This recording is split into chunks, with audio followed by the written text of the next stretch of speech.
getting involved? Yeah, let's just get on with it. We've got it's only no business.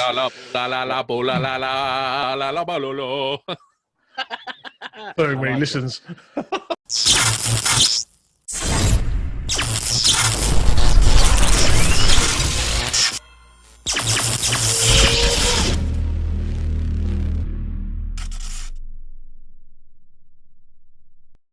Hold on.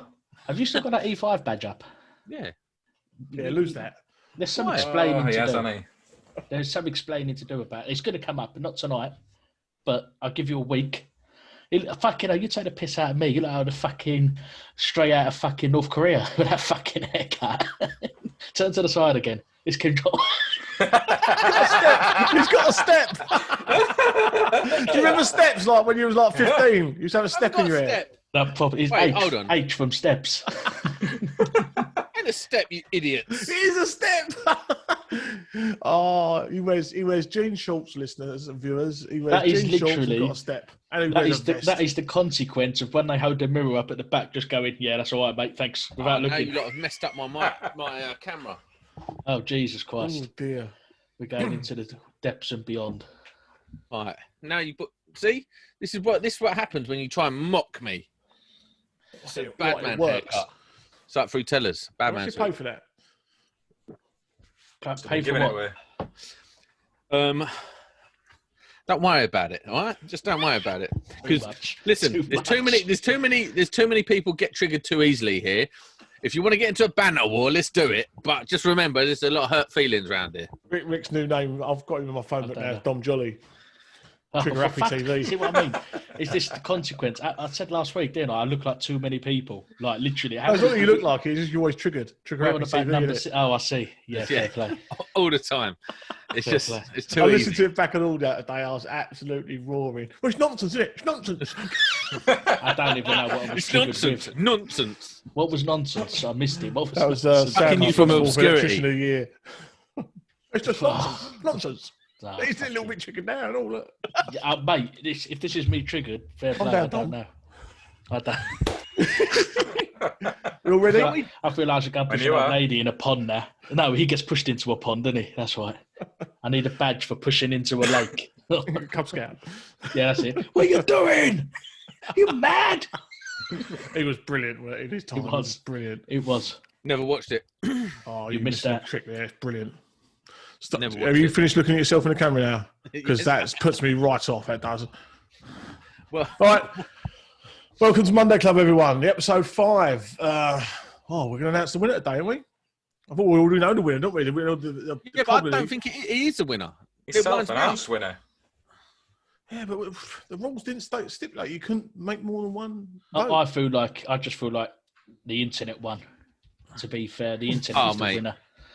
Yeah, the industry is the winner, isn't it? Listen, there's no one else in this industry that is getting Joe Robinson measuring his head. Like, we done that. No one else has done that.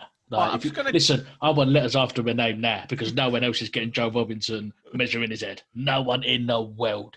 Oh, you're all right. That was pretty big, I must admit. Wasn't Yeah. as big as letters mine. look. Well, I mean, talking of letters, Neil, you've got some letters today. Yeah, I've got some Congratulations. letters, I'll be Thank the you first very much. on a live platform to congratulate. And you're proud of it, mate, which, as I've said, is the most important thing. Mate, honestly, I'm absolutely made up for it. It's Listen, I'm proud of you, and I'm glad you're proud of it because it actually don't mean anything, as we know. So as long as you're proud of it. No, that's not true. That's not true. That's what you said, Rick. No, I said it's got to mean something to you, and it didn't to me anymore. It's exactly what I said. Speaking of which, you knew your camera's the one way round, so let's flick that around in the first 2 minutes of this video. It's right on the on my screen. So if I press that button there. Boom! Bosh! Wow, Gymshark. See, now it's wrong on my lie. screen, so I have to remember that for next time. I'm the same. I think I'm wrong on my screen, but it's right in the... On the record. I wanted to pick up on something we've done last week, because I was listening to it back earlier, and we obviously covered this. Do you remember the CO interlinked issue that we covered last week? And we didn't really... Can I just interrupt here for a second? I'm just looking through at like the guesses of Neil's head last week and that, and then someone's put fat onion insult of the day. Yeah. What? I don't remember anyone saying it, but it's got to be something Sam said. Sam No, must have Sam, said you that. said it. You said it, said Rick. Me as a fat onion. Well, you said it, Mark. No.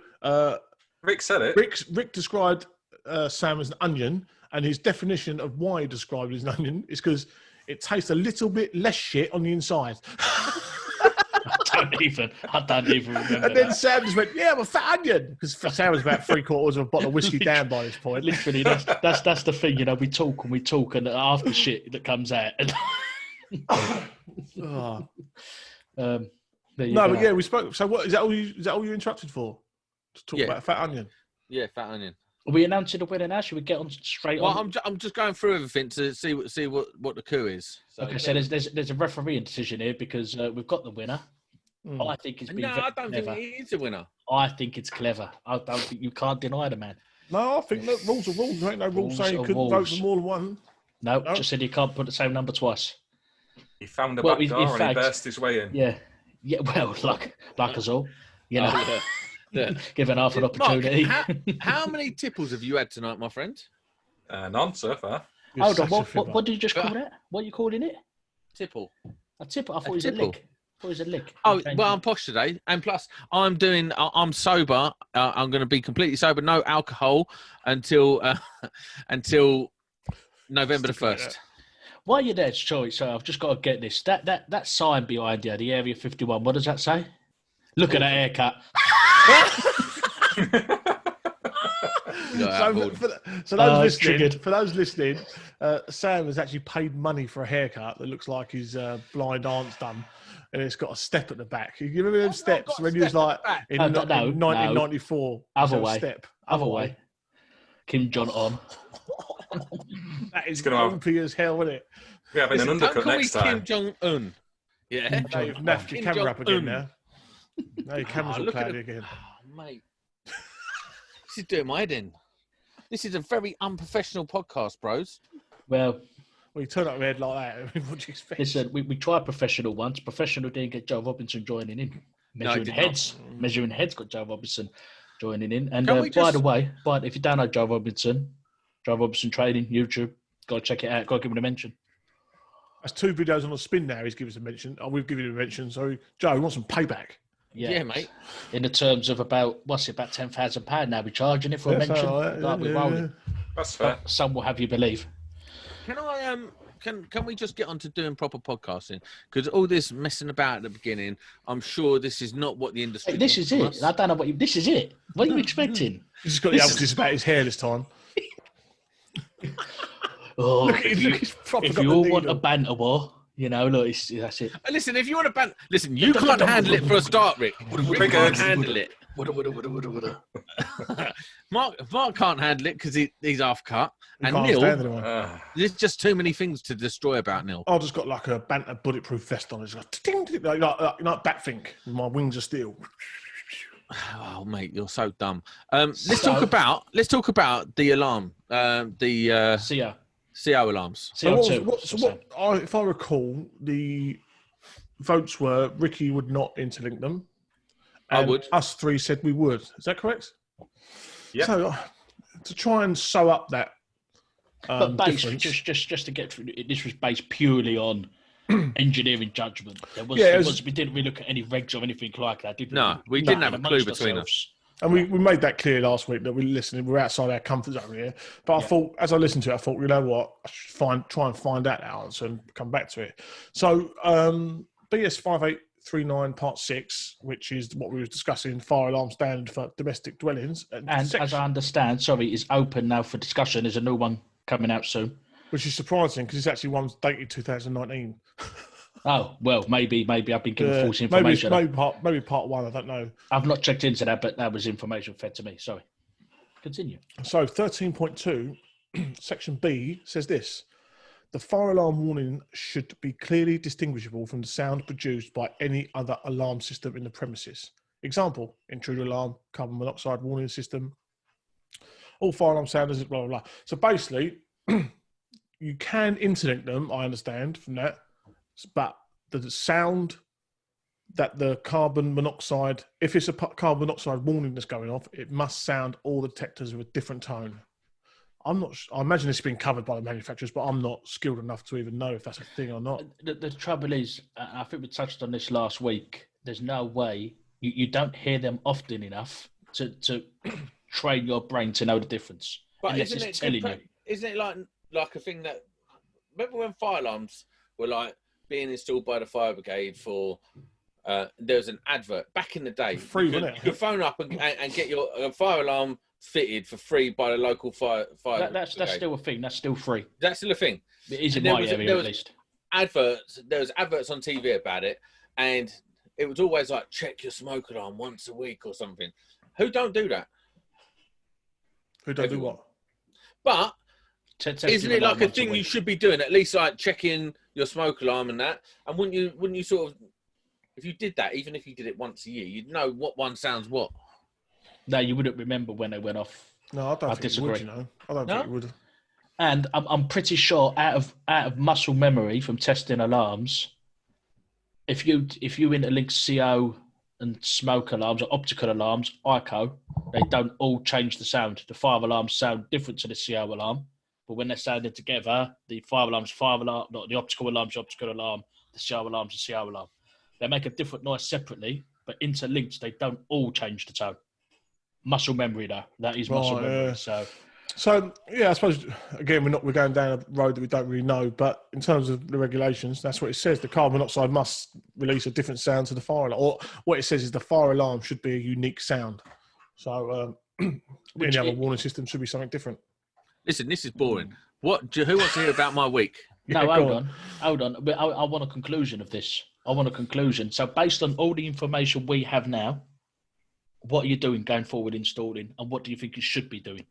And I'll tell you my answer. I think, based on all the information I now have, CO alarms should be linked together and should be, as the manufacturer says, in every room that is habitable for long periods of time, or words to that effect. So that covers the CO escaping into a different room. Mark, you said you can have an alarm going off. If you interlink them, one upstairs, one downstairs, maybe one in the living room, one outside the boiler, that covers that area, and then link the optical alarms. That's what I would be recommending now, based on the information we have at the moment. Anyone? I wouldn't fall out with that. I think that's a sensible solution. Certainly, in rented properties, whether you can persuade people to stick that in homes they're living in is another matter, and that's where some of the combined sensors maybe come in. But then you have the issue again with, do they all sound different? I know with the Nest ones they do, because that's what I've got in my house. I'm not familiar with all manufacturers. I think if you was a homeowner, you'd probably recommend the Nest stuff, wouldn't you? From what I've heard, that is by far like leaps and bounds above everything. If it tells you which alarm's going off, sends to you. Why would you go for anything else? In terms of social housing, obviously that would not be an option. Yeah, the cost is an issue, and also Mark alluded to earlier privately that I think there's an issue with if they actually do standalone heat detectors. I don't think they do. So fit them in kitchens could be an issue. Or what do you mean? Sorry. If you was going to install heat detectors in a kitchen, yep. Nest don't do one. Oh, Nest don't. ICO do. You get combined CO and heat. Yeah, definitely. But the next one's still a bit of a grey area. They do claim to have heat detection, but I don't think it complies with British standards. Ooh, so if you read into their manufacturing information, they do monitor for heat, but I don't think it's been tested to our standards. Interesting. Oh, not as Sam. Sam's almost he's off to sleep. What do you think, Sam? What would you do now, based on the information you have? I would do whatever Mark says. I'll try. I would do. I would just do whatever I'd done. I would personally want the whole alarm to sound. I would feel more comfortable knowing that all the sounders sounded in the event of any warning. So as long as the manufacturer could guarantee that if it was a monoxide detection, it sounded different from the main fire alarm, I would be happy with that. Do you know what I think? If it's a fire, you get out of the house. If it's carbon monoxide or whatever it is leaking out in the house, get out of the house. So I'd link it. Is it actually just not? We're probably overthinking it. I'm going to simplify it and say, should a CO alarm just say CO alarm warning rather than any get sort of leaking? Yeah, CO alarm. I just think if an alarm goes off in my house, but it doesn't help people that can't understand English. That's the problem. You could have it in 10 different languages. Listen, I don't know. Solve this problem. If an alarm goes off in your house, get out. Simple. That's it. Well, but then do you call the gas man or the fire brigade when you're outside? Call the fire brigade. They come out and they tell you what. They won't even moan at you. They'll be like, "Get out." Yeah, carbon monoxide failure. Yeah, that is absolute logic. That is absolute logic. You're right. If it goes off, get out. Right. So, Sam, how has your week been? About bloody time. Quite proud of that. Right. So, you got a haircut. Got a haircut. Haircut. All right, mate. It's been an interesting week for me because obviously I've had a few personal things happen. I'm not going to go into, but a few personal issues, and I've had to sort of slow down my life and just concentrate on me and my family and just slow down everything. So I've stopped taking on my work and I went back on to be a point and shoot spark just because it's what I need at the moment. And so I've done that. And it's the first time in about a year, maybe a bit more, that I've been exposed to the agencies again. And let me tell you, it's not a fun ride. So last week, I contacted one agency and they answered the phone. Yeah. Yeah. I was like, must have had your number saved. I was like, Samuel, have I got the wrong number here? I was like, is that so-and-so agency? And they're like, yes, mate, how can I help? I was like, you can't help. I put the phone down. what a job. Yeah, whatever job you've got, I don't want it. And then, so yeah, it's just the landscape's changed a bit. I think they've got, like, I don't think they're getting much work in terms of agency. I think everyone's sort of watching their overheads and having to do the work themselves rather than employ an agency. And then I got promised a job that fell through, and the guy was lying about why it fell through. And then he said, oh yeah, phone me tomorrow. So I phoned him again the next day and the lies changed. And I was like, you can't even remember what you said yesterday. Why am I even talking to you? It's just madness. And in the end, I got a job. New agencies that you're, or agencies you've had dealings with before? Agencies I've had dealings with before, not all of them, but they do have a higher turnover rate of like staff. Like, you always get a new person come in. They've been doing it for 6 months, and they're like, yeah, well, that's what the industry pays, mate. And you're like, oh, how do you know? Like, yeah, recruitment is like, it is literally 90% of people in recruitment are just proper, like, I'm surprised you was never a recruiter, Sam. To be honest, it's because it's the hustle, isn't it? It's like, yeah, what, Jack, what, lad, yeah, what, yeah, £20 an hour, mate. Yeah, well, that's what industry pays, mate. Yeah. So it's always like a fucking estate agents. When have I ever gone, rare? Mark's rubbing his beard again. That's all I ever hear, mate. You know what I mean, though? It's that proper fucking... It's one big hustle. The whole thing's a big hustle. It's like double glazing salesman of 10 years ago, isn't it? Have you ever seen that series, White Gold? Yeah, it's brilliant. It's all set in my town, isn't it? It's Sam, have you ever sold double glazing, Sam? What?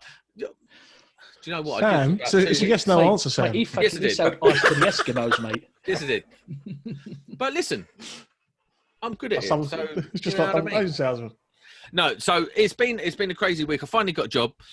Started there today, and it's not a bad little job. Pays absolute. It's actually embarrassing how much it pays. It's terrible. But I live in a different part of the country now. You get paid that much now. It's embarrassing. You're embarrassed. You can't even tell us you're on that much money. The other way, my friends. The other way. It's the trouble with saying that is people are going to jump all over that. You're ruining the industry. That's it. You're killing the industry by taking such a low wage. Well, let's think of it like this. This is a fun thing, right? So it's all right. I'm gonna tell the rate, and there's personal reasons why I'm taking it as well. We're not going to go into them, but it's literally 19 minutes door to door. I'm in a new part of the country, Canterbury, and it's just. I wouldn't say the rate. I wouldn't say the rate. Just for the sake of, you do get idiots, and we've had it from doing the union. I don't care about that. Let them say whatever they want. So I took the job. I took it for personal reasons. I took it because I value my time. And so it's £150 a day, 8 till 4. You're killing the industry. You are de-skilling the industry. You're in the race to the bottom. You're the biggest problem, mate. You're the biggest problem this industry. If it weren't for you, this industry would be good. There you go. I've got all the comments out of the way. Pointless mentioning anymore. That's it. I've you very saved much. everyone a lot of time. Thank you very much. So from Canterbury to, say, Victoria is £29 a day. So at the moment, it costs me maybe £2 a day to travel there and back. So I'm already saving 30 quid a day, right? So that takes it up to £180. Now, let's talk about, I don't know, a bit of lunch. I take packed lunch, or my wife comes and meets me for lunch. So it doesn't really matter. But really and truly, you're spending about £10 a day on nonsense if you're traveling into London, because you're going to be traveling in for 10 hours. So you're going to be working an 11-hour day, getting paid 10. You're going to be traveling an hour and a half there and an hour and a half back. And so say you're getting 200 quid in London, you're spending 30 quid on the travel. For 20 quid, I'd rather not travel for 3 hours a day. Do you want to know how much I earn a day? Go on. I've just worked it out. Go on. £123. Is that after tax? No, before. That's before. That's my salary is 32,000. Obviously, us with all the benefits of being, so I get 23 days a year holiday and all, van, all that stuff. So for the extra 30 quid, because obviously 150 a day before tax. Yeah, it is absolutely disgusting what they think you should be. It's ridiculous. You should be on. We've had this discussion a lot of times, haven't we? Yeah. Especially me and Neil went back and forward on LinkedIn, didn't we? On this, we did. When we first I don't begrudge it. Really. But I don't begrudge it. I'll tell you why. Because if I want to go and earn 200 quid a day, I've got to go and put the work in. It's the point. And go and find it. Yeah, it should be like 250, 300 a day. Yeah, I was earning that. I was earning that a couple of weeks ago doing my own work. But this is where we talk about the day rate or the hourly rate. I mean, how many? Is it right? 8 hours a day, or is it 7? I'm doing 8 hours a day. And is that with your lunch or? Yeah, that's with lunch.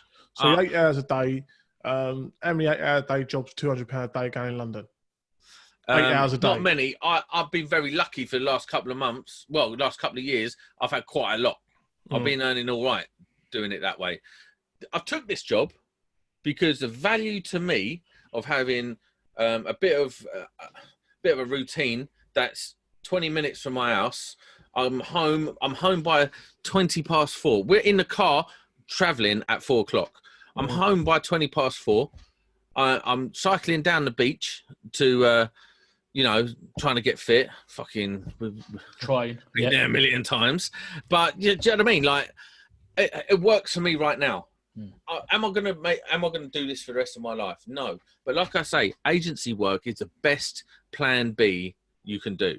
Don't make a career out of it. Don't rely on it. Build your own destiny. But if you need to fall back for a minute or two and just have a little bit of stability, a little bit of a routine, then agency works fine. The thing is, we had a conversation the other day, didn't we? What did you say? You was seriously considering ringing up the local firms who are doing the council work and going back on the books. Yeah. Because you've actually seen, for me, from the 9 months, it's not the best wage, but I'm a different person now. I'm a completely different person now. Completely different. But for me, I like, you're so much happier in what you're doing. But for me, I really, you know what I'm like, Rick. I like to push the thing. I like to push boundaries and stuff like that. And what I need to do is just take my foot off the gas and just do the agency one. But what's interesting about the agency work is, like, I haven't had to turn up to a job for ages. So I've got sorted out my bag. And when you sort out your bag, you want to turn up with not the least amount of tools, but the least amount of tools to do any job that day. Yeah. Because you don't know what you're walking into. Day one, absolutely. Day one, you don't know what you're walking into. 9 times out of 10, the agency will tell you completely wrong. They'll tell you the wrong time to turn up. They'll tell you the wrong address. And they'll tell you, oh, yeah, it's all second fixing, mate. You turn up and you're like, yeah, you've got an intake room to do. Do you know what I mean? It's just... I always used to... Obviously, agencies are funny anyway, so it's very hard to get the contact number of the site manager. Because obviously they don't want to give that out in case you go to them direct. Yeah. But once I've accepted the job, I always take that number. I always call the site manager. Because I remember going on a job once. I spoke about this on the podcast before. It was at It was at the New Times building. I can't remember where that was now. But anyway, it was like, no, it weren't. I'm lying to you. It was the bank, Goldman Sachs Bank, £350 million project, right? So I called up, spoke to the guy, said, what are we doing? He said, mate, you need, I don't know what boots they were. It was class 4 boots or whatever they were. I can't remember exactly. But he said, if you ain't got them, mate, they won't let you on site. So you went and done the induction. Everyone had to take their boots off and show the geezer the tongue in your boot so you could make sure it had to have the base protection. Someone had trod on a screw and sued them. So it had to have that plate running across the base of your boot. I had to go out and buy boots for that job. If I turned up in the boots that I had, I would have got chucked off. Half the people that got inducted got chucked off that job. Fucking agency never told me that.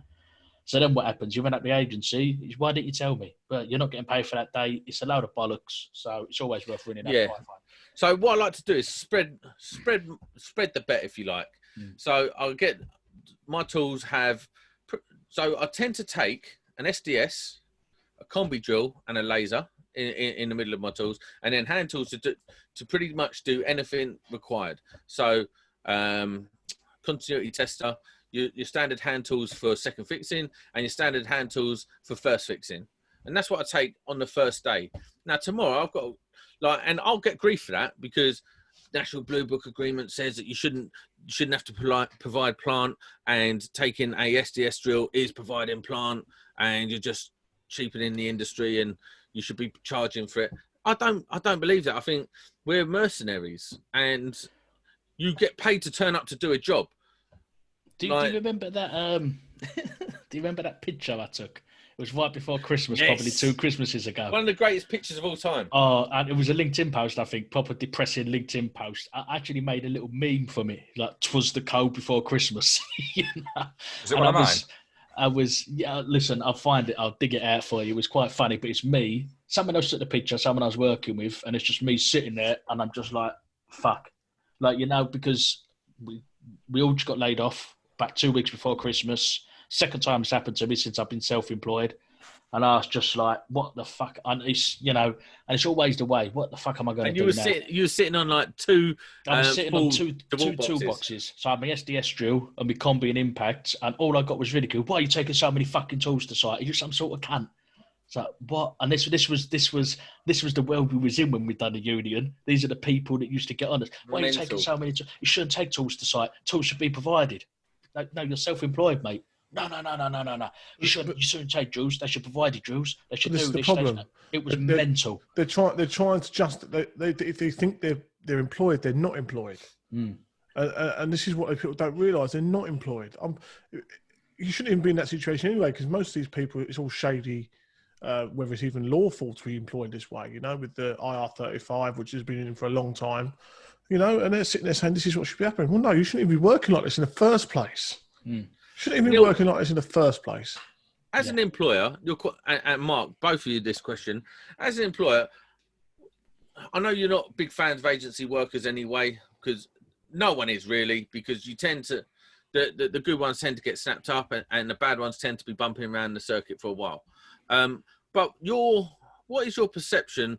What do you require from an agency worker when they turn up to work for you? What are you looking for?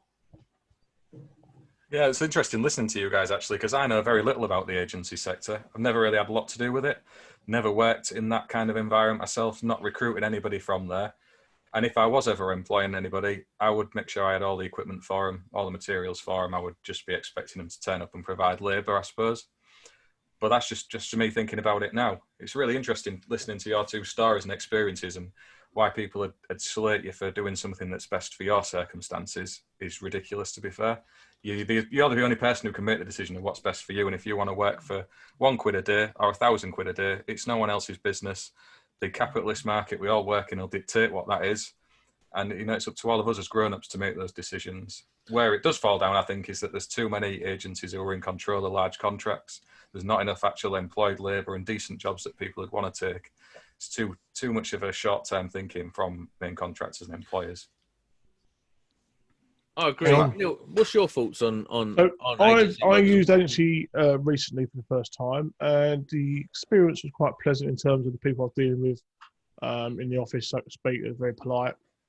But the rates they wanted to charge were extortionate, in my opinion. Well, what was they? They was sub £35 an hour, which I think is extortionate. It depends how much is kicking back to the electrician. I think if they're taking £35 and paying £20, yeah. I mean, I just thought it was a rate that couldn't be achieved from most. I would say most electrical contractors wouldn't be able to cover that and make a profit. And fundamentally, when you use agency, it's because of probably either bad business model or bad planning, because you're taking on a job you can't source directly. But when I had people turn up, I thought they almost uniquely turned up with nothing, and I mean nothing, barely even PPE. And when you say PPE, boots, railway PPE, so boots, full oranges, glasses, gloves, and hats. That's the minimum required. And do you expect the agency worker to turn up with that PPE? Yes, I would expect them to turn up with that. I'll be happy to provide it, but if I'm going to a labour supply agency, I expect that labour supply agency to make sure they're kitting out their guys ready for the jobs they're advertising them for. This is a thing on a railway, though, isn't it? Because you have to have company branded wear. No. When I was on HS2, on that, I thought it was a Network Rail thing, personally. No, it's a Skanska thing. That might be, but everyone had to have a company name on so they could identify people. So the agency had to provide you all your PPE, and it was Randstad on that contract. Well, when it comes down to law, it depends. Your employer should be providing all your PPE free of charge. Which is what an agency is. The agency is an employer, so regardless of what contract they're on, they should be making sure their guys are. They should be making sure their guys are kitted out for the task, and it shouldn't cost the agency guys a thing. No. So for me, I made a decision a while ago, regardless of before when I was doing agency stuff, doing agency work, on a job like this, the rate being so low, I would have used it as a phone box. That's a common term. So you turn up, you're on your phone all day, you're getting paid to make phone calls to find another job. This is a common term for Sam, isn't it? This isn't a common. This is a Sam common term. But it's interesting. Yeah, it's really interesting. That is. I'm going to use this job as a phone box, mate, and that is a common agency term. Now, one of the things I made a conscious decision: if I'm going to take this job, I'm going to take this job, and I'm going to go and do the best I can at it. Otherwise, I'm not going. If I'm going to go there with the wrong attitude, I'm just not doing it. Because actually, when you turn up to one of these jobs with that bad attitude, it starts rolling over into your life. And it's almost like, I've spoken about this before, it's soulless. So if you turn up soulless about the job, everyone starts treating you in a bad way. Everything about the job becomes bad. That starts leaking over into your life. And then all of a sudden, you're like walking around depressed because you've got this job that's not paying you enough and you're all hard done by and stuff like that. Whereas I thought I'm gonna attack these type of jobs the same way as I'd attack a 300 quid a day job. So I'm just going to go in there. I'm going to provide the tools I need to get the job done. I don't care even if they do provide the drills. I'm taking mine. I'm taking my laser. Oh, you shouldn't have to provide a laser. I don't have to provide it, but I'm taking it because it's going to make my life easier. I'm going to do the best job I can, and then see what brings. Do you know what I mean? I think that's healthy, because I'll tell you what, the sort of person, and I don't care what trade they're in, that would describe a paying job as a phone box, I could not want further away from my business. Them sort of people are just. Look, that's triggered him. No, but I'm just trying to be honest that I can't think of a worse way to run a business and have people like that wearing my branded PPE or shirts. I was like, no, I don't want you anywhere near. I would pay for you to go away. I want nothing to do with you. Honestly, I just think it's an awful, awful attitude for something you've got to do 50 hours a week. Who wants to be like that 50 hours a week? Exactly. That mentality for 50 hours a week really does start seeping over, because then it seeps over into the travel there. So that morning you wake up with the ump, you're travelling to work with the ump, you get to work, everyone's an arsehole, that geezer's this and that geezer's that, and then you start getting to these little bitching fests, and then everyone's coating everyone off, and then... The honest thing is, these people are never going to be happy. There'll always be something to push back against. Yes. This is a phone box. You don't buy drills. This is a phone box. We only get paid half hour. Or whatever it is, there'll be something for them to moan because it's just in their makeup. There is a massive reason. There's a massive reason when, if you ever go onto a site, union rep, 9 times out of 10 would be something to do with health and safety as well. But that's all they do. They moan about health and safety, so they get paid for doing no work. I'm not doing that, mate. That's dangerous. I'm not doing it. And in the end, they just go, we can't get rid of him. Union bloke, can't get rid of him. So we'll just, he'd be health and safety rep. And we'll just keep him on, going around, that's crap, that's crap, that's crap, that's crap. Do you know what I mean? And you get people like that. There's people on like the company I'm working with now, and it's just like everything. There's one particular guy that is always off sick. Is constantly off sick. And as we know, there's a QS thing came up. And no, sorry, I'm going to stop. I can't talk about it. Can't talk about it. You know what? I'm talking about it. I'm like, actually. Not going there. But the point being, if you're always sick, don't moan when someone else gets offered a job. And then it was like, well, I'm going to go to the union then because it's it's unfair. You're treating me differently because I'm off sick. And those are the sort of people I hate to do with union stuff. What's the thing? There's some score that you can have about being sick, and I can't remember what it's called, but it's a scientific way you can score people on their sickness and absence, and there's a benchmark of 35. If you're below 35, that's your benchmark for actually sort of maybe taking on further disciplinary action. A lot of these people. So you know what? When me and Rick was doing the union, and I was getting people paid and stuff like that, how many times did I say to you, Rick, listen, this person's taking the piss, and I've got to defend someone who is an absolute rank piss taker. There's one guy, every week, he would turn up to a job, be an arsehole, get pumped off the job. The agency, like, the job wouldn't want to pay him because he ain't done nothing and all this sort of stuff, which is wrong. You still got to pay him. But he was using the agency using the union and using my time to get paid for doing no work every week. Yeah, when the trend continues, the trouble was, obviously the argument always was, if the agencies keep employing him, they're not doing their job properly, are they? They're not doing their references properly. They don't care, do they? They've stuck him on the job. They just want widgets. Yeah. That thing I was talking about, it's called the Bradford score, by the way. It's called the Bradford score. The Bradford score. I've heard of that, actually. But the point being now, so obviously Mark and Neil, you're employing someone. Now, let's say you've got someone in your company that you've got a QS job open up, right, and you've got it between two people. One of them's got a sickness problem, one of them hasn't. Both at exactly the same standard everywhere else. Who would you go for? How would you distinguish it? Well, Mark, I think I know where you're going to go. Yeah, it's a difficult one because you can't be discriminating. But it's completely easy. It's completely easy. I would definitely employ the person who's not off sick all the time. That's the truthful answer. Neil? Of course, you'd look at someone and say, you look at someone who's more reliable. And then what happens? A QS, in my opinion, is a safety critical role as much as it's a compliance role. And, but then what happens when that person then says, right, I'm getting a union involved now because that's not right. You don't work for me, so you've got you're not working for you are. It's what I'm saying. It's somebody in your company. Oh, internally. Yes. Oh, okay. Well, you've got two people within your company. You got both. Oh, okay. But sorry, one of them's got a serious sickness issue. Right. Well, to be honest with you, I've had this similar before, and I document I act on the sickness before that becomes a problem. So there'll be emails, there'll be written warnings, there'll be verbal warnings that'll be documented and discussed with the person. And ultimately, if it carries on, they'll be gone. And I think a lot of it, with that sort of thing, once unions are involved, and once, it's rough. It just becomes, well, listen, the reason I'm sick is because the work's too hard. And then that starts happening. You know what I mean? It's work-related sickness. Well, that's why a responsible employee, and when I say things like they're gone, I'm talking about if they was openly taking the piss out of the system.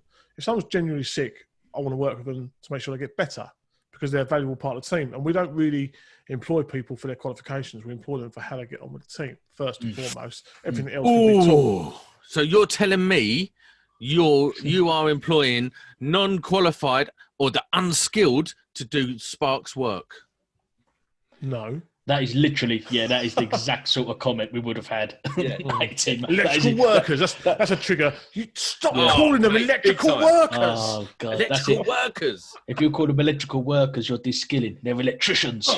They're electricians or they're labourers. People forget you got electricians and you got electricians. And there's some electricians that I wouldn't let loose with a screwdriver. You know what I mean? It's just simple as that. And there's some electricians that I will get down on both knees and go, I'm not worthy. It's just such a big industry now. You're right. I think we need to move away from this, actually, because this is going on and on and on. I think it's time to do our weekly dash for a tool. And I haven't got a tool! This week involves me going to the van. I will say who is not running. I'll stay behind. Right, Sam, stand behind to man the fault. I'm going to mute me, Mike. 3, 2, 1. Right here. Go.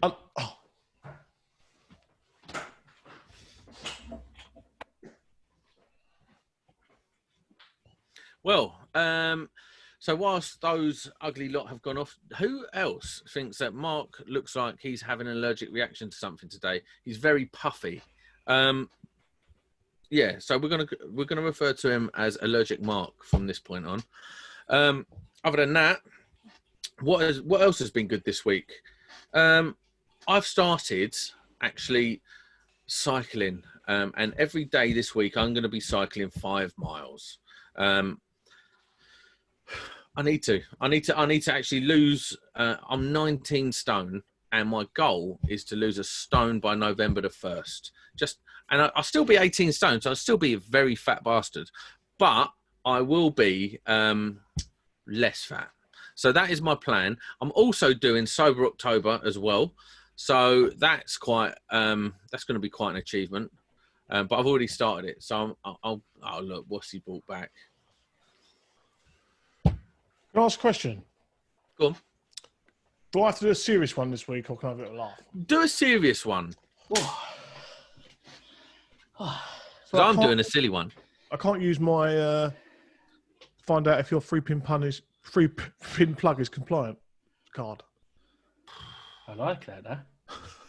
Just found it on the shelf, but I'm gonna get something as recommended by Samuel this week. Who's Samuel? There's no one here by the name Samuel. God, I'm literally out of breath. It's a thing. Like, I need to. Well, you should start cycling like I do. Start cycling today. I need to do something, that's for sure. It shouldn't be that hard. I only run 20 metres to the van and back. I'm surprised you leave your tools in your van overnight, mate. Foolish. Maybe. I've got some Wiha training shorts, mate. Don't worry about it. Anyone would think that was pre-planned, weren't they? That did tee you up there. Teed you up good. You did. Right, who's first? Mark. I know Mark's dying. He's been dying to do this all day. By the way, did anyone watch Mark on Apprentice 101 on Instagram earlier? Follow him, everyone, if you got it. News out of breath as well. News out of breath. It's not just me.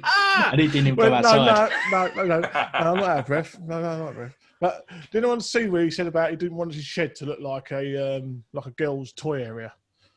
And can anyone see that in the background? Yeah, I can. I can't see it. It's too small. Hold on. Mark, I have hold to... on. If you let Mark Tuki goes bigger on my screen, I'll be able to see. Listen, this is a bit of sympathy for Mark. Look what I've got in mind. Maddie. That is unacceptable. Little girls take over everywhere, don't they? If she tells you you're a princess for the day and you're playing with babies, I'm afraid that's what you're doing. There it is. I see it. Could your shed be any more northern? Like, it does look like a northern shed, doesn't it? Because you've got a sewer alarm. I can't even know what that for means. Goodness sake. It just looks like a northern. How does it look northern? It does look northern. It's like from 1980. Your shed, like that decade was from 1980. It looks like an 80s sauna. So. Just to clarify, a northern shed is something that looks like it's from the 80s. Well, they're back in time, aren't they? Combination Street, isn't it? Yeah. Coronation Street. Listen, to be fair, I think there's 2 things that I've noticed about Mark's shed that I think we need to discuss. Firstly, that distribution board in the corner, is that necessarily the right thing to have next to a dartboard? Just saying. I was thinking... That's a good argument. Depends how good you are at darts. It looked like it was a metal clad board, and I think the risk assessment has been done on that. What's darts? Do you mean darts? You realise what you do to him every week. You stop him talking. Because every time he opens his mouth, you take the piss out of him. Or with a haircut like that, frankly, I think you're taking the piss. Listen, you can't talk about haircut. Thank you. Listen. I've found your dad. That's all I'm saying. Kubla Khan from the Netflix series. Just don't even go there. I've got mute. The worrying thing as well, and it is worrying. It actually could be. I don't know my dad, so literally anyone could be. I've got. Could you send that to me, please, Sam? Because I've had that so it flashes up on my screen when Rick calls. I've got. Have you got his phone number? I've sent it in. I've sent it into the thing. I've sent it into the group chat. I'm having that and his new name's Dom Jolly. Listen, I'll call you Sir on my phone, Sir Neil Bridgeman, and I've got some. Sam, what do you call me? Bridge fuck. Bridge fuck. He's actually saved it. He saved in my phone as bridge fuck. You're basically just child men. Well, right. Listen, let me start this off. Right, so I've got a story, by the way. No. This is better. So my essential tool. So it's just like super rod Klein Tools type thing today, isn't it? No. So my essential. Oh, is it not? I am not. Listen, it's just whatever you want. My particular item is from Super Rod, yes, but it's because it's got the story. Okay. So is mine. But mine is actually not from Super Rod, it's from Klein. All right, hard. Are you ready? Let's see it. Oh, Jesus Christ. I remember Malcolm gifting that to you after finding out the knife fabrication. That is a lagging knife, or not? So it's a Klein Tools. How would you describe that for the listeners? Legit Klein Tools lagging knife. What are you using that for on site? What are you going to use that on? Nothing. I dare not take that out of the house for pulling foul of the law. Yeah, I think that could be a bit of a. But that was gifted to me by the head honcho himself, Malcolm. It's Malcolm Duncan, isn't it? Yes. Malcolm Duncan from Klein Tools / Super Rods. Come on. That is the most decent thing I've ever been gifted. It is pretty awesome, but I find the whole thing, your fascination with knives, embarrassing. Can I show my shed? You show your shed? You've shown it every week since you've done it. Come on. Yeah, we've seen this. Come on. No, but this is new.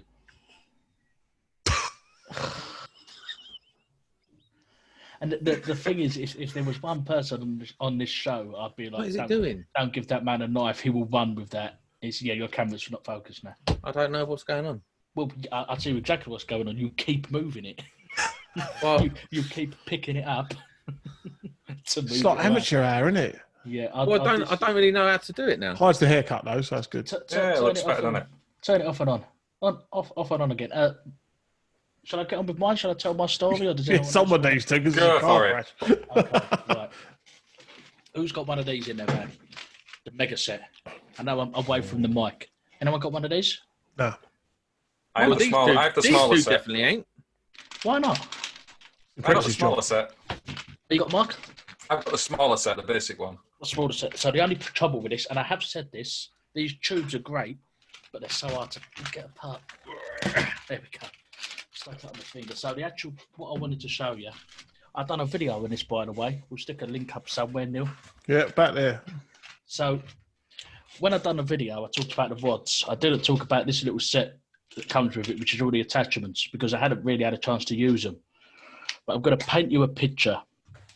I was on a job in a kitchen, and we had to rewire one leg of a ring main because it had gone down. I think it was a live to neutral fault somewhere, and the cable went under the kitchen floor. They was falling asleep. Built an extension, yeah.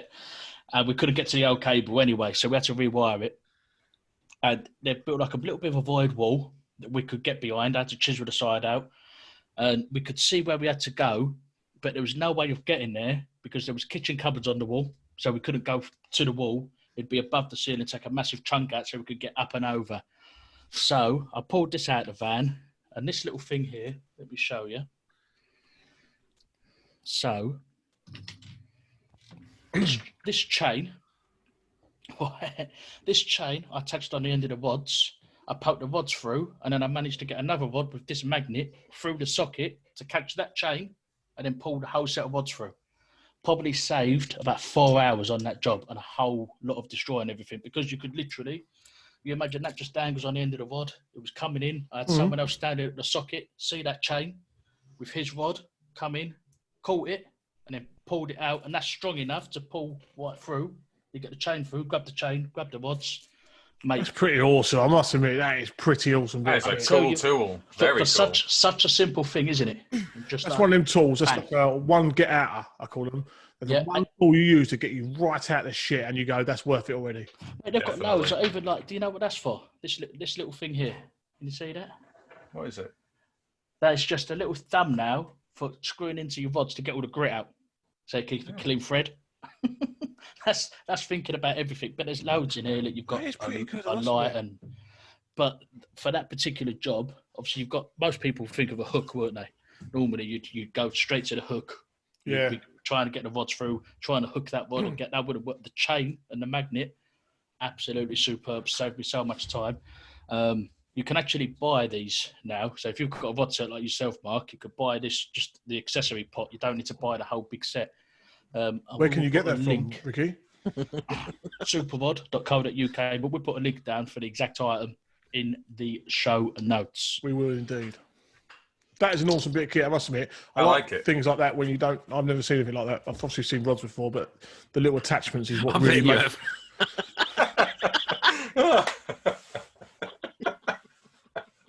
Oh, we've got the belly holding going on now, haven't we? Sorry. He's laughing so much, he's got the belly holding. Speaking of laughing so much, I've never seen someone as excited as watching back episode... Was it episode 4, the last one? Yeah. Yes. Just seeing someone so happy about measuring someone's head. Now, come on. What we got next? Who's next? Me? Yes, why not? Right, okay, so I've got a tool. I don't have a lot of tools. I'm building them back up again, right? But no, I'm quite pleased with this one, off a recommendation. From who? Never used it before. Never bought one before. Bit before my time, these were really. Bit after your time. A Makita battery multi tool. Well, you're an idiot. I can tell you now, you're an idiot for buying Makita. I've got a whole set of Makita gear, haven't I? Do you want me to tell you why? I will explain this to you very carefully. How do you set the speed on that? How do you set the speed? Eh? On this little dial here. And that's why that is absolute pony. Because on the DeWalt one, it's on the trigger. It's a variable trigger, so you can slow it down and speed it up just using the trigger. So when you do plasterboard boxes, you can control it easier. DeWalt, hands down, do the best multi tool. Can I just say something? Let's move on. I ain't buying a load of batteries, a new charger, just to buy one tool, am I? Well, I would. Listen, I'll just put it on maximum and cut everything out. Yeah, but that's because you're an idiot. You'd go to the wall and be like... That ain't getting changed below maximum, to be fair. It's just standard. No. But this, I'd never used one before. I'd get some SWA from outside to inside via some jiggery ass pokery around some plasterboard in the house. And getting in the plasterboard and also doing the steel, that was awesome. Awesome. Have you tried the Half Moon blade? Nah. They're really good for cutting out plasterboard, I find. They're really good. Because I feel like you can them along. Control them better, yeah. Well, I like this one, but I think the Half Moon on my ones, I'm not sure they said it was Show me. plasterboard. Hold on. Let's have a look at this. Right? What have you done here? Show me. Bring it up again. Oh, it's. I thought it weren't quick release as well. Then I was going to criticise if we. It's not quick. No, it's Allen key. So you've got a quick release blade with an Allen key. You've done this really wrong. You can tell. You can tell you own a company now because that is. Why is it not quick release? Me back in my head as well. Listen, if I got the itch there, good for. Perfect. Where did you get that from? 1995 or something? He's gone to a car boot, innit, and bought that. Fucking hell. What? Is that even a lithium-ion battery, or is it a NICEIC? It's a wind-up one. Yeah, it's got a hamster in it. Yeah, what? Use an Allen key to change the blades on their multi-tool anymore. Listen, I don't even. This is the first one I've ever bought. So, yeah, you can tell. That blade is going to be every blade. I'm not.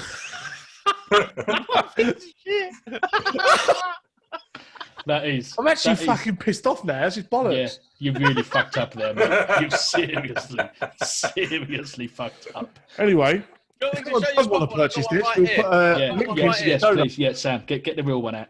Let's talk about the... I'm a little bit embarrassed. You should be. But I've got a 250mm long head. Which we still need to cover. Didn't use much of it with that fucking purchase, did you? That long way it is. Mark, let's talk about your tool of the week before we talk about... Hang on, Sam's back. No, I want to do Mark's first, and then we could get into the debate of... Oh, look That's at not that. safe. That's not safe. I won't be using my hand. Why's that not safe? Dangerous.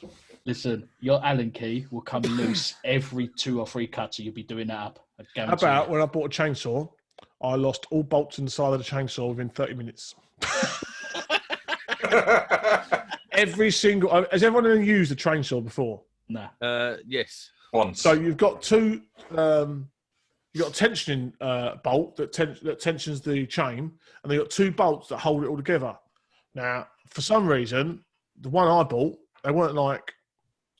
You know, the bolts that lock themselves, got a little rubber bit inside or spring washers. No, there weren't none of them. It was just normal bolts. Also, I looked down, there's no bolts. Chains off down the road.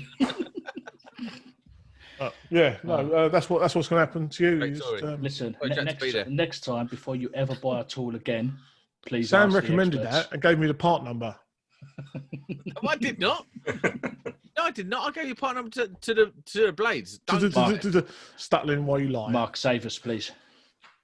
I have a Wiha torque driver, digital one. See that? So I've seen these recently. Are they any good? They are good. So you got 5 Newton meters. That's the reason I got it, because I had the Wiha one that I think it goes to 3 Newton meters. Yes. So I had to get this one, goes a little bit higher, and you get that digital adjustment, so you can see exactly what it's set to. You know, with the when you're twisting them to set them, obviously there's the arrow. It's do they batteries? Yes, that's the only. Sorry, it's a manual screwdriver. It's not like their speed one, which you push a button. Well, okay. That's it. It's just a manual one. The only electronic part of it is setting the actual torque level. You do have to send it back for a calibration every year, and they would change the battery at that time as well, because there's a battery inside that you can't adjust yourself. And Sam thinks it's very funny because he's listening to Northern again. I do think it's insane that it's got a battery in that you cannot change yourself. I want to ask a question. Yes. Have you sent it off for calibration yet? No, because it's brand new. I haven't sent it off. Do you know yet. How much the calibration is? I don't, to be fair. No, I don't know. And how much is that retail price approximately? It's about 140 quid, something like that. 140. So calibration really needs to be about 50 quid tops, doesn't it? Otherwise you're like... That's the tricky selling it, I guess. But I mean, again, with what you pay for a normal torque driver, they're over 100 quid anyway, aren't they? Easy. I can't remember how much mine was, but it's from CEF, so probably about £1,000. I got told recently that tester bag I've done, the Fluke MFT I've got in there, it retails about £600-700, but my company paid about 1,100 quid for them, apparently. I said, mate, you could have got a 1741 for that. You could have got a real test kit. Like my old... That's Mark for one. Mark gives them out confetti, doesn't he? I'd have given you one. The Mega 1741, I think, retails about £1,000. So because, £600-700 plus the city inflation, which we're going to call it. You know, when I was doing my apprenticeship, I remember my boss telling me, we'll never shop in cities because they're like corner shop merchants. They just adjust their prices depending on who's shopping with them. And I remember they've always got gear, don't they? They've always got stuff. Mate, they've got the best stock. Listen, I went in there the other. It's tools and all on stock. When I was in there when I was an apprentice, went in there. I needed a bending spring, and they charged me £12 for a bending spring. Come pre-bent. Already had all the snaps in it. £3. I remember we had to, because like my company, they had like my apprenticeship company, they had a little shop on the front. And they used to sell I'm going to call them light bulbs because that's what everyone else knows them as, all this lamps, darky, whatever. And we went to cities and we got a quote on like bayonet cab, Edison screw, a load of them and I invoiced him like 4 times for the same thing. You should keep invoicing me. What are you doing? And we spent about £200 on just like these lamps, you know, and to obviously get invoiced nearly on £1,000. It was like, Rick, you're going down, Rick, how much do they bloody cost? Like, we can't sell them for £20 a pop to make up. I don't know, mate, this is the quote. And so, there you go. But all wholesalers are pretty poor still. Great story. Just kicked over my multi-tool. Right, can we... That's about all it's good for, mate. I'd stamp on it while you're there. Set it on fire. Let's try not to have another hour and a half episode, but can we cover a bit of a topic that we've just been quite hot on social media this week? What is it? All right, Mark, getting all G'd up over there, mate. Sit yourself back down. Mark's keen. Hey, listen, the little normal jig. You can't stay sit down for 60 minutes and throw that out. Let's get on it. What? It's my time to shine, huh? Mark's taking a battering tonight. Yeah, rightly so, to be fair. He gives it right large on the WhatsApp group, doesn't he? Yes, he does. He's a different guy, isn't he? He's a different guy. A completely different guy. It's like he's had an allergic reaction tonight. It's really hot in here. There's no windows on this shed. It's because you've got your heater up on the ceiling like a madman. Isn't that what? Have you seen where his heater is? Show us where your heater. Can you do that? Can you? Yeah. Show us look where his heater is. It's not turned on. I thought that was a TV. It's a heater. Show me again, because now you're enlarged. Now I can see. There's TV there, and the heater's on the wall there. How is that? That just looks like a TV. How's that a heater? I'm confused. You've thrown me, one as well. I've got one right there.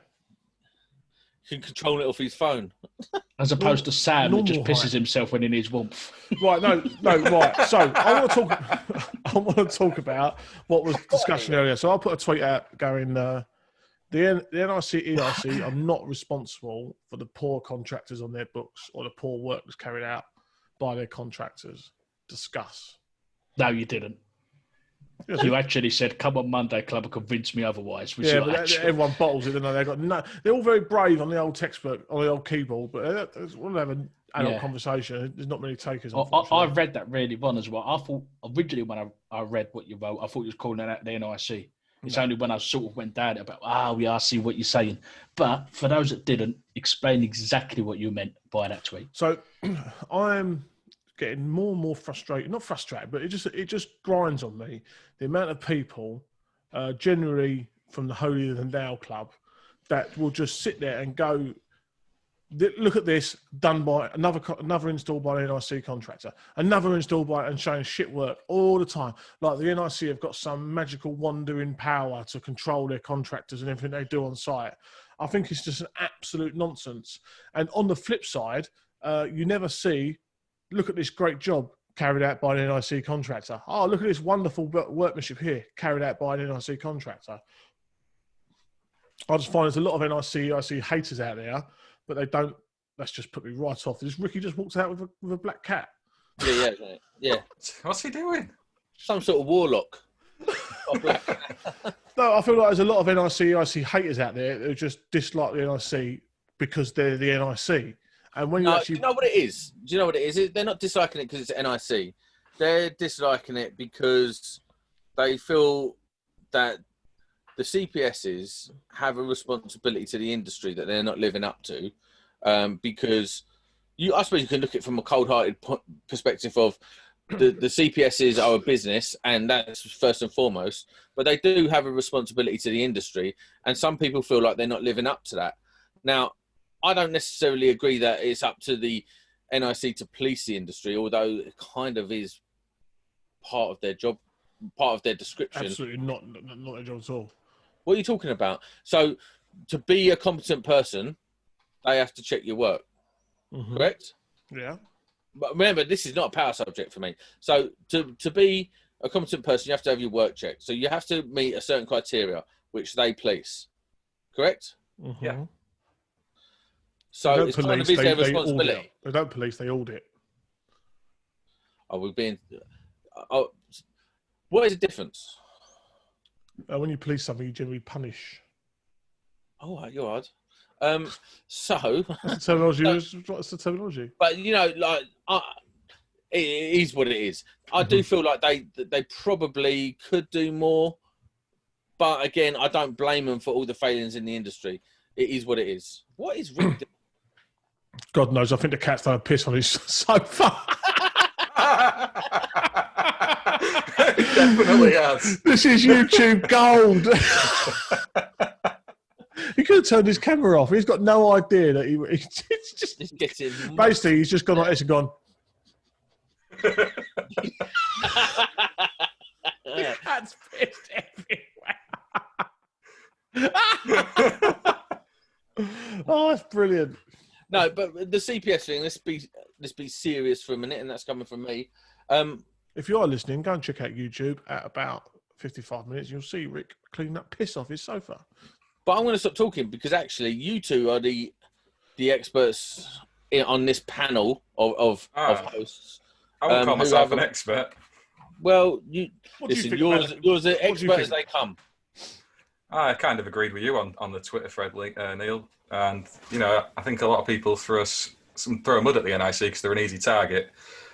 They're not there to police the industry, I don't think. They're there to accredit responsible people, qualified supervisors, badge up businesses.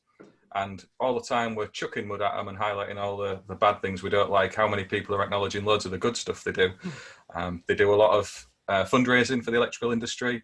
They have a lot of quality technical documents. They run training courses. They do try and support electrical contractors in projects they're doing. We can't just dismiss everything based on a few frustrations with things they do get wrong. My opinions on the NIC, I made clear a long time ago. I actually left because I don't like the domestic installer scheme.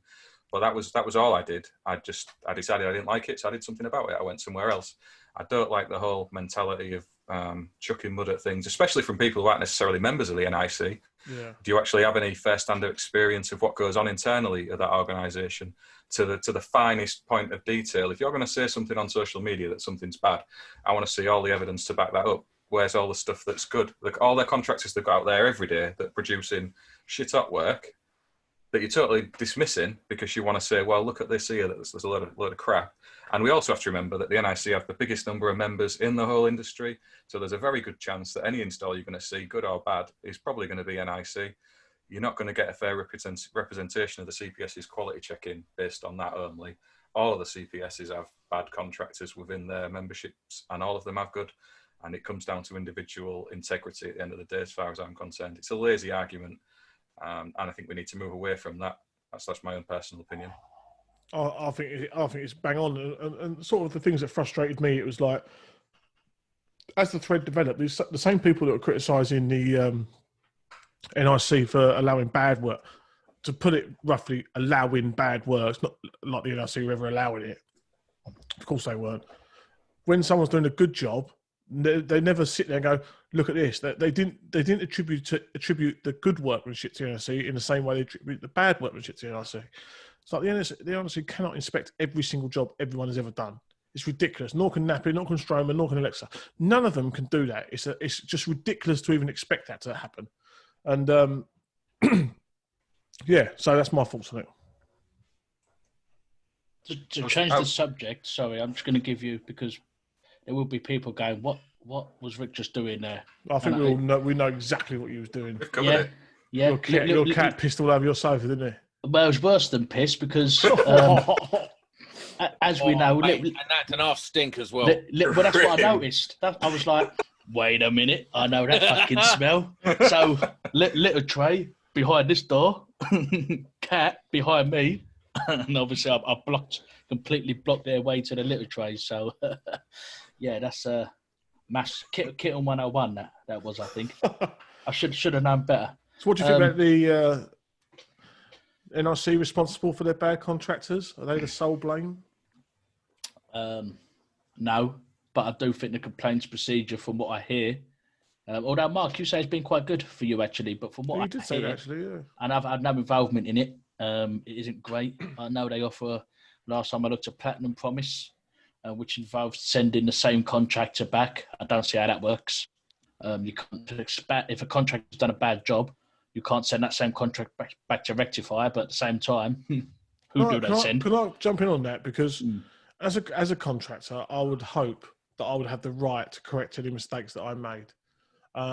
because I've got employees that may not act to the best of what I would expect from them. And you know what? People have bad days. People have bad months. People have bad weeks. And I would hope that a reasonable trade body would go, listen, you've had a complaint. We're upholding that complaint. You've got to act. You've got to put it right at your cost. I make mistakes all the time. My guys make mistakes all the time. That's just part of human nature. And I'm sure everyone on this call has made mistakes all the time. And so would you want, okay, sorry, you're not putting it right, or would you want that hopefully have the chance to go and put your stuff right that you've made a mistake on? If you go and put your stuff right, who then goes and checks that it's been put right? I'm not sure in this instant. I imagine something would be, if the NIC is stepping in, there would have some sort of adjudication over the process. Yeah. I mean, listen, I really wanted to knuckle down something we spoke about a little bit on the phone, actually. Co Electrical said about, was Co Electrical, wasn't it? What we're talking about? On Twitter. Sorry, I don't help you because you don't know what he said about QS taking responsibility. It could have been. I don't know. I'll be guessing. I'm sure it was Co Electrical. It's the same. Cole Dixon, isn't it? Cole Dixon Electrical. Thank you. There we go. I ain't got the tweet in front of me, but he basically said, you know, would you hold the QS of the company responsible for bad workmanship, or words to that effect? And a conversation we had was, obviously a QS will check more than NIC, but if you work for a very large company and you're a QS, I think the responsibility falls on the QS depending on how much power he's got to get rid of substandard people, if you want, whether that be people working for the company or subcontractors. And ultimately, if you've got no power to get rid of said people, then what's the point?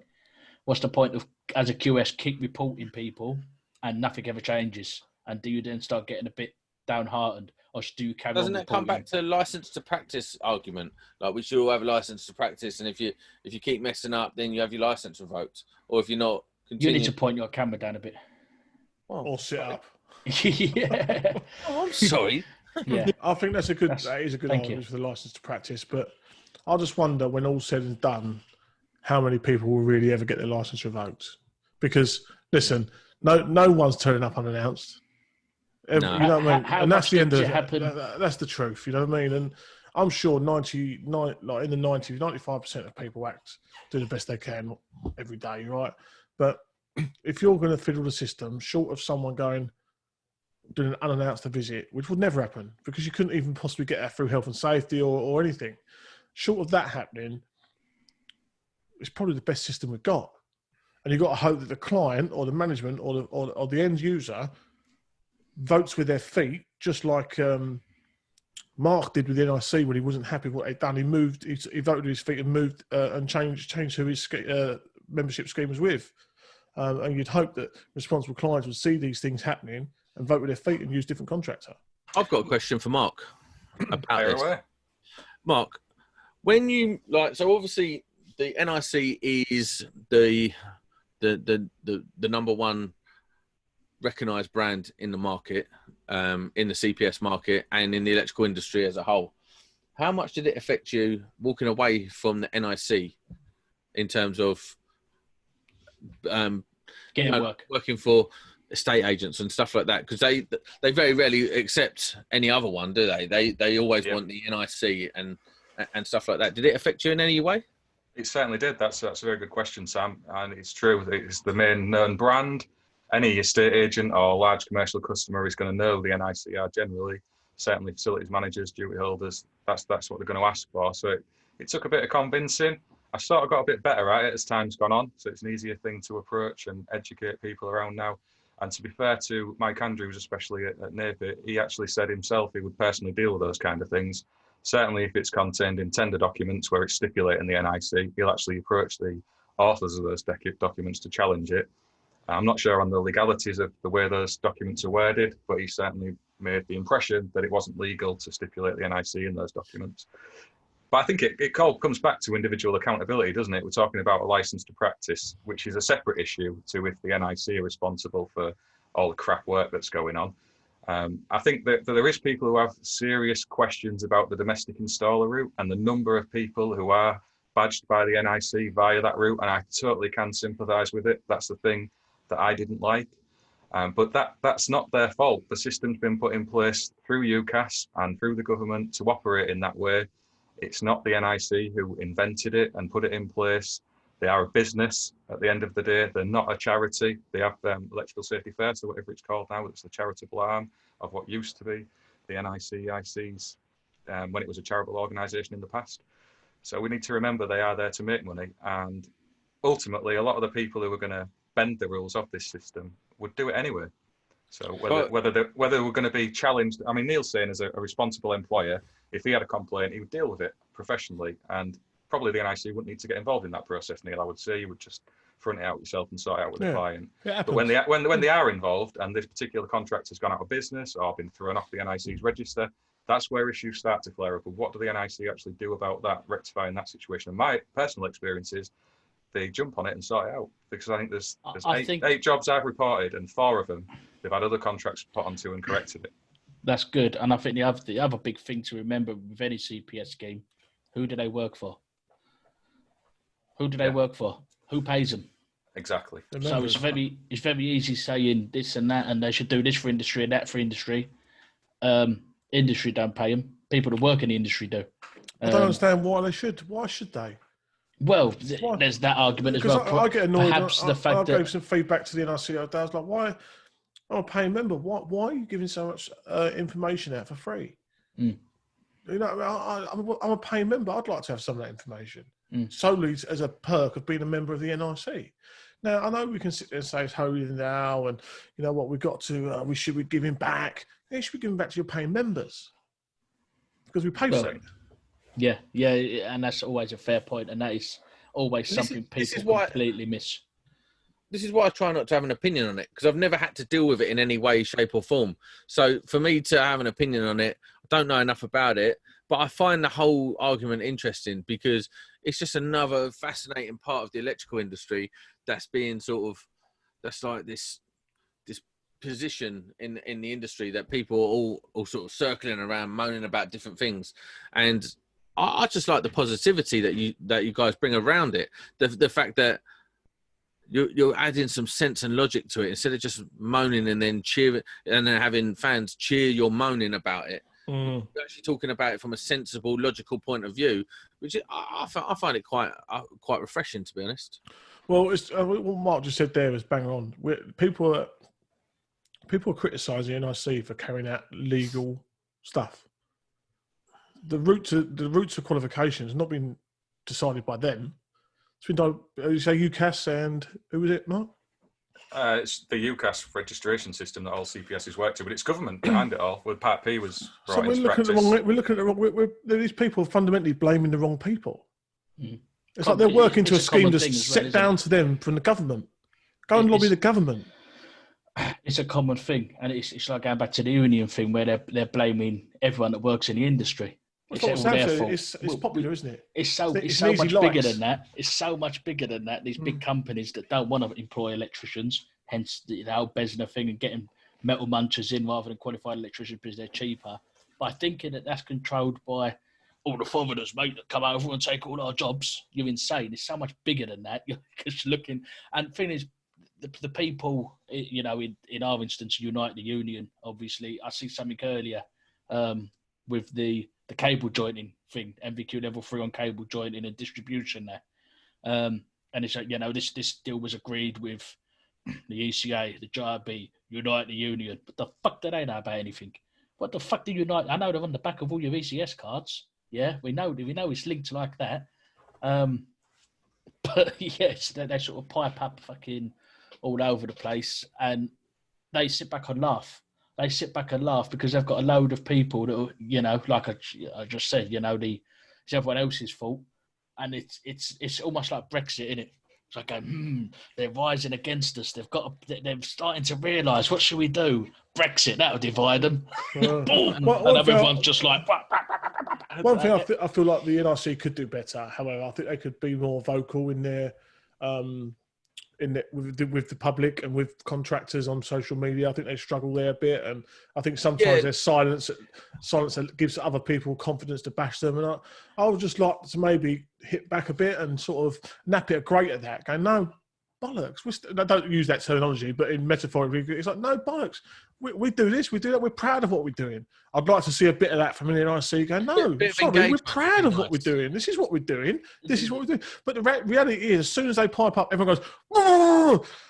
I remember about 6 months ago, I put something out there and said, like, I'd love to see NIC to be more positive. And they replied on Twitter and said, like, oh, we always watch this space. And before you knew it, within 15 minutes, about 100 people jumped on it. Everyone trying to have a piece of it. And then they just fucked off. And I was like, well done, guys. Well done. The trouble is as well, like, literally, if you was in their position, would you bother engaging on social media? Would you bother? Do they need to? Does it change the amount of people? Don't need to, but I think it would go a long way to improving. Like, and again, we liken it back to the JIB.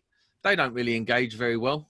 The NIC don't engage very well. The ECA don't engage very well. All the people that don't need to. But NAPI don't need to, but they've got that corner market. They're treating their members with the utmost respect, and I think that should be lauded. NAPI are nowhere near NIC's level. They're nowhere near the top of that chain. But it's NIC. How many times do you see NIC governing body? You know, that's why they're. It's actually written in the Net Morale standards that you must be NIC used, approved. See what I mean? So why they've got all of that, and why people think that, which is clever marketing, they could just sit back. Well, we won't bother. That one's going to touch us because everyone thinks that will run out. Oh yeah, and when it does, that is probably when you see, and that is when they'll fall from grace, because you have people like Nappit that have been doing it from 2 years ago that will just over and it go past them because they've been doing it, and then I see will go and it's the same with wholesalers as well. It would be nice to have like a bit of engagement from these, like, some might describe as monolithic organisations within the industry. Like, start rapport with people in the industry. Start like answering questions. Maybe, I don't know. Come on Monday Club. Took the words out of my mouth there, Rick. We've got a seat here for you. Do you know what? In English, Mark. But in English. Yeah, thanks. But something like that. Well, or do like an hour's question and answer. They do that. NIC do that on Facebook weekly. Yeah, it's open to it. But it's they're not really engaging, really. You know what I mean? They've got. You know what I mean? Like, there's no face of it. I mean, yeah, there's no face of the NIC. There's no face of the ECA, and there's no face of the JRB. They had Mark Staniforth, was it? He left? I think he's leaving or left. I don't know who that is, mate.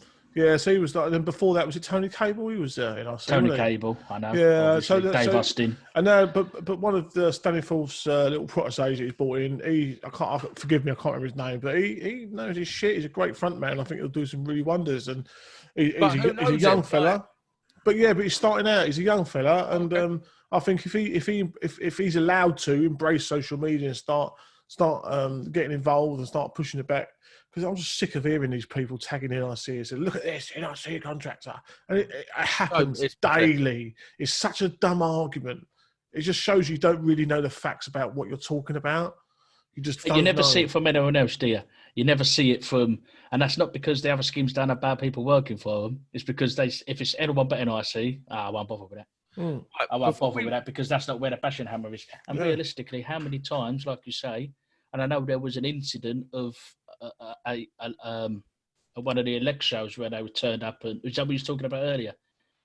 I know there was something about an elect show and they just got bashed and then they just left. They don't go to them anymore. They don't bother. They just, I won't bother them. And that is not the way, that was maybe the way that the industry was going 2-3 years ago. Maybe still the way some people are taking it, but I like to think I think there's a fundamental shift in the way. You just took over me. Carry on. Fucking dodgy haircut bastard. I know, I like to think in a way, this is maybe where EGTUR will say, actually, we stand up accounted because of the way we completely approach things differently.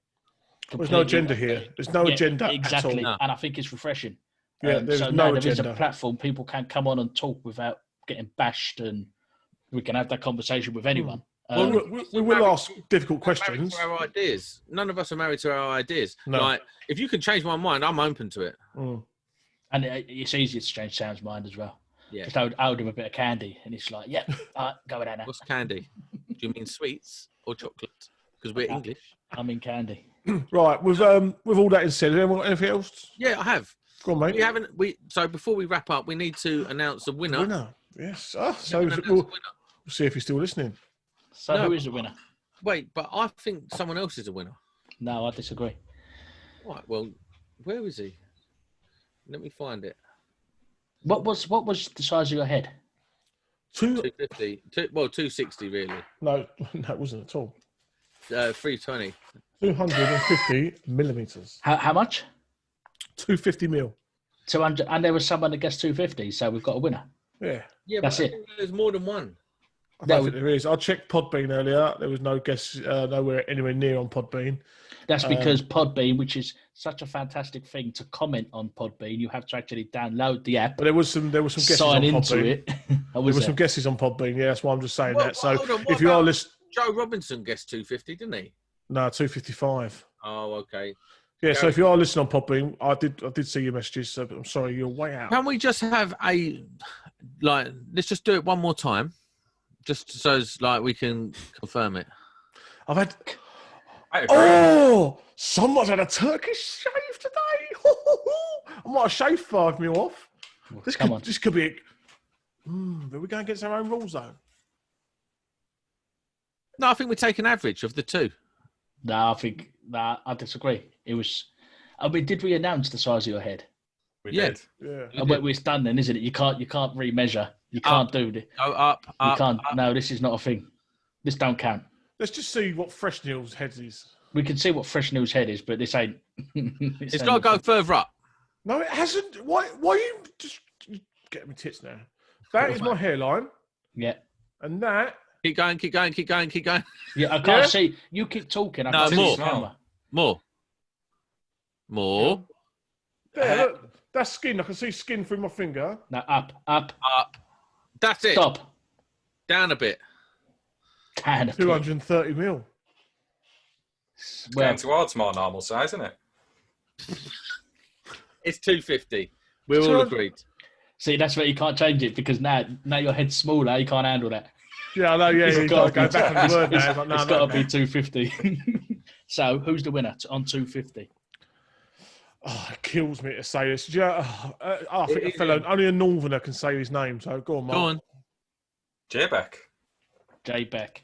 Mr. James Beck, guest of the show way back on episode, I don't know.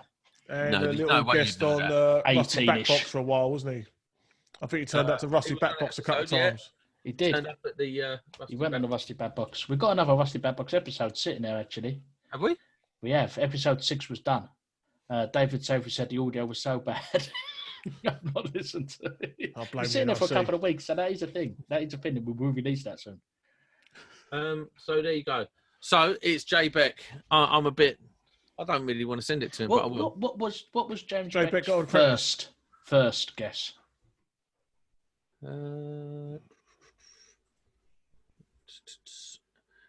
Jay Beck 245. So he's there or thereabouts. Yeah, he's one, isn't he? He's one. He's one. Yeah, he's. Yeah, yes. 250 was his 1, 2, 3, 4, 5, 6 guess. But yeah, he's won. He cheated the system and won. But I think that reflects more on us than him. Yeah. But James, get in contact with someone. We'll get it sent out to you. Get in contact with me and send me your address. Send it on whatever. You've probably even got my phone number. Send it to me and I will get it out to you. And we expect a photo on every social media at one of your accounts tagging EGTE. Yeah, why not? Thank you. And NICEIC. What did he win? Oh, yeah. Show us what you would have won. What he did win. Your boss what he would have won. This and a load of stickers. Wallop. Bosh. No, NICEIC. Do it every week. For the next competition, I think we should give away Neil's Multi Tool, but no one would bother entering. No one wants it. No one's ever. Unless you're gonna give it to an electrician from 20 years ago. But we've got another competition this week. We have got a good giveaway. I can't release that yet. We'll have to start the competition next week. Okay. It's quite a decent giveaway, actually. Why can't you do it now? Because only the hardcore listeners are listening now. Or the ones who just skip to the end. Yeah. You can't do it at the end every week, can you? Because We forgot to do the thing again, Rick. Like, subscribe, blah blah blah. Well, while you're We're so here, amateurish it is. like and subscribe. I say it on all my other videos. Maybe I still need to. I don't know. Whatever. What's this? Oh no, we've got to put some thought into this, haven't we? I can't see it talk. It is a laser level from General, but it's pretty decent. I've had a look at it. I've done a video review. What's the 7-year thing on it? The 7-year warranty, mate. 7-year warranty. It's worth £100. It comes with a tripod, but you have to stay tuned for my unboxing video. Okay, so what's the competition to win it? Well, let's have a think about it, and we'll start the competition next week. No, I want to start it now. Yeah, I want to start it now. The length of Mark's finger. Nah, that's terrible. It's a bad one. Listen, we're talking length, the volume of serious. Rick's head. The volume of Rick's head. Only Joe would enter that. Well, I can't think of one. We're going to have to put some thought into it because I ain't just given that away. So how about this? How about you got to guess what Mark can hit with 3 darts? That's a good one. Oh, that consumer unit, the heater, and the floor. We got to guess what. I don't know. Would one of your sons be willing to do it, Mark? They would, yeah. We got to guess that one of Mark's sons what he gets with 3 darts. Done. I'm going to save my idea then. I had a really, really quick one. It's not as good as darts stuff, frankly. Frankly, it was literally how many keys on my keychain. It's not as good. It's just not as good. It's not going to favor into it. What kind of a dumb fucking... Right, so there's for the hardcore amongst you that are still listening at this late hour. Yeah, Mark, have you got a son in mind, Mark? I have. I'm thinking of Matthew, and just to give you a rough indication of how good he might be, he's 6'7", so he can nearly reach the board from the end of the hockey. Does he talk like you? That literally he means does. Nothing with darts. I know this. I know that means absolutely nothing. I could reach to put them in, and I'd still never get 180. Which I'll just add for anyone that don't follow darts is the maximum you can have. If anyone puts more than 180, idiot. You're automatically disqualified. One guess per One person. guess. JP. One guess per person, and you get a chance to win probably the greatest giveaway from a competition ever. Definitely not. But we... Oh, no. Oh, yeah, that'd be my multi-tool, wouldn't it? Yeah, you're right. That's such a bad choice. Such a bad choice. So, it's not even the best Makita you could have bought. No. Let alone the best multi-tool. You ain't even got quick release. You make I should have stuck with my electrical safety first. Tell if your plug is legally Listen, you've got to compliant. stop bringing stuff like that, man. You've got to stop bringing stuff like that. It just on my shelf. I was like, It just annoys me. I've got a thing for you. Sorry, I've got a thing for you next week, Neil. I've got a little task for you. Go on. I want you to go out and buy an Don't come back.